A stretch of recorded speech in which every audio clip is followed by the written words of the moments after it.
और चलिए एक बड़ी खबर का रुख करेंगे। बड़वानी में सीएम शिवराज का बड़ा बयान सामने आया है। देश में होनी चाहिए एक समान नागरिक संहिता।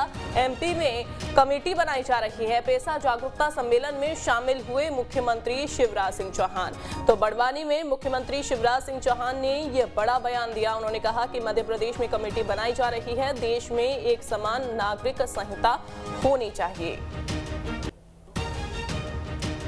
तो मुख्यमंत्री शिवराज सिंह चौहान का ये बड़ा बयान जो है वो सामने आया। बड़वानी में दरअसल उन्होंने ये बड़ा बयान दिया है जब उन्होंने कहा कि देश में एक समान नागरिक संहिता होनी चाहिए। मध्य प्रदेश में कमेटी भी बनाई जा रही है। दरअसल आपको बता दें कि बड़वानी में पेशा जागरूकता सम्मेलन में मुख्यमंत्री शिवराज सिंह चौहान शामिल हुए थे।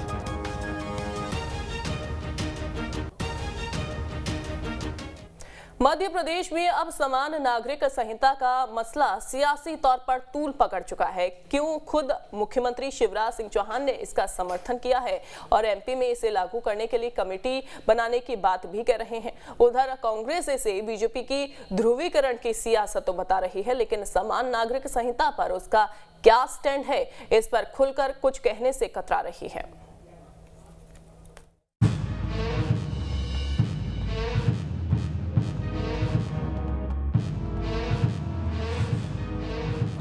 शिवराज ने चला समान नागरिक संहिता का नाम। राहुल की यात्रा पर क्या पड़ेगा इसका प्रभाव? 2023 के सियासी समीकरणों में आएगा बदलाव। जी हां, मध्य प्रदेश में भी समान नागरिक संहिता की चर्चा तेज हो गई है। ये चर्चा ऐसे समय शुरू हुई है जब राहुल की भारत जोड़ो यात्रा मध्य प्रदेश में है और राहुल का टेंपल रन के जरिए सॉफ्ट हिंदुत्व पर बल्लेबाजी भी जारी है। ऐसे में अब बीजेपी की ओर से समान नागरिक संहिता के मुद्दे को बाउंसर के तौर पर देखा जा रहा है। पहले आप सीएम शिवराज का ये बयान सुनिए। मैं तो इस बात का पक्षधर हूं कि भारत में अब समय आ गया है कि एक समान नागरिक संहिता लागू होनी चाहिए।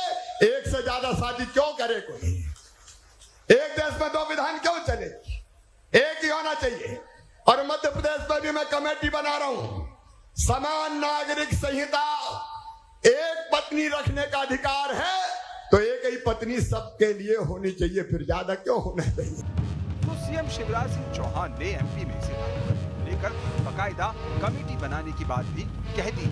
अब इस पर कांग्रेस की क्या प्रतिक्रिया है, ये सुनिए। देखिए, कांग्रेस पार्टी शुरुआत से ही प्रयासरत रही है और सफलता भी पाई है और इस हित में रही है कि महिलाओं को और पुरुषों को समान अधिकार मिले।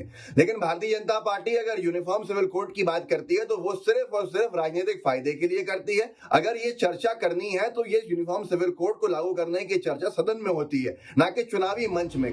सियासी बयानबाजी तो अपनी जगह है, लेकिन क्या मध्य प्रदेश या फिर अन्य कोई राज्य अपने यहाँ समान नागरिक संहिता लागू कर सकते हैं? तो जानकारी के मुताबिक संविधान के अनुच्छेद 44 में समान नागरिक संहिता का जिक्र है। इसके तहत राज्य को समान नागरिक संहिता लागू करने का अधिकार है। लेकिन अनुच्छेद 12 के अनुसार संविधान में राज्य शब्द से मतलब केंद्र और राज्य सरकारों से है। मतलब समान नागरिक संहिता सिर्फ संसद के जरिए लागू हो सकती है।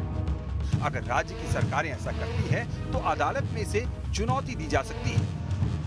देश में सिर्फ गोवा ऐसा राज्य है जहां समान नागरिक संहिता लागू है। लेकिन गोवा में समान नागरिक संहिता गोवा के भारत में विलय होने से पहले से लागू है। गोवा में 1961 से ही पुर्तगाल सिविल कोड 1867 लागू है।